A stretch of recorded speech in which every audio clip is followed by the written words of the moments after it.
سب سے پہلے سب دوستوں کو السلام علیکم۔ دوستوں، فخر زمان کے حوالے سے آئی سی سی نے ایکشن لے لیا ڈی کوک سے۔ سب لوگ حیران، وجہ کیا بنی؟ آئیے تمام تر ڈیٹیل بتانے والے ہیں کہ آئی سی سی کے حوالے سے کوئی فیصلہ آیا ہے یا پاکستان کرکٹ بورڈ نے اس حوالے سے کوئی فیصلہ کیا ہے یا ایکشن لے لیا ہے۔ مکمل رپورٹ اس ویڈیو کے اندر آپ دوستوں کو بتانے والا ہوں فخر زمان کے حوالے سے۔ فخر زمان کو فیک آؤٹ کیا گیا، فیک فیلڈنگ سے آؤٹ کیا گیا، اس حوالے سے آپ دوستوں کو مکمل تفصیل بتانے والے ہیں۔ کیونکہ آئی سی سی کے قوانین کے مطابق یہ فیلڈنگ نہیں کی گئی، بہت ہی غلط کی گئی ہے، جو کہ ڈی کوک نے بہت بڑا دھوکہ کیا ہے پاکستان کرکٹ ٹیم کے ساتھ، جو کہ اس ویڈیو کے اندر آپ دوستوں کو مکمل تفصیل بتانے والا ہوں۔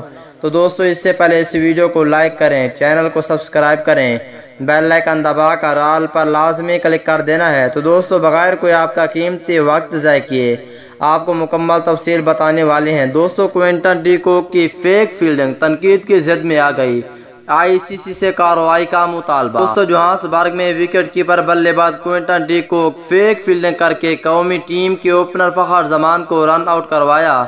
اننگز کے آخری اوور میں فخر زمان نگیندی کی گیند پر دوسرا رن لے رہے تھے جب سٹرائکر اینڈ پر موجود کوئنٹن ڈی کوک نے ایسا اشارہ کیا کہ گیند نان سٹرائکر اینڈ پر حارث رؤف کی جانب جا رہی ہے۔ حالانکہ گیند فخر کی جانب آ رہی تھی، ڈی کوک کے اس اشارے کے باعث فخر نے رفتار سست کی اور ڈائریکٹ ہٹ لگنے کے باعث رن آؤٹ ہو گئے۔ اسی دوران ڈی کوک کا یہ عمل ممکنہ طور پر فیک فیلڈنگ کی زد میں آتا ہے، کیونکہ آئی سی سی قوانین کے مطابق کوئی بھی فیلڈنگ کوئی ایسا عمل نہیں کر سکتا جس سے بلے باز کے رن لینے کا عمل متاثر ہو۔ ڈی کوک کے اس عمل پر آئی سی سی سے کارروائی کا مطالبہ کیا جا رہا ہے، کیونکہ پاکستان ٹیم کے ساتھ بہت بڑا دھوکہ ہوا ہے پاکستان کرکٹ ٹیم کے اوپنر بلے باز کے ساتھ۔ اس حوالے سے آپ کیا کہیں گے؟ نیچے کمنٹ سیکشن میں لازمی بتائیں۔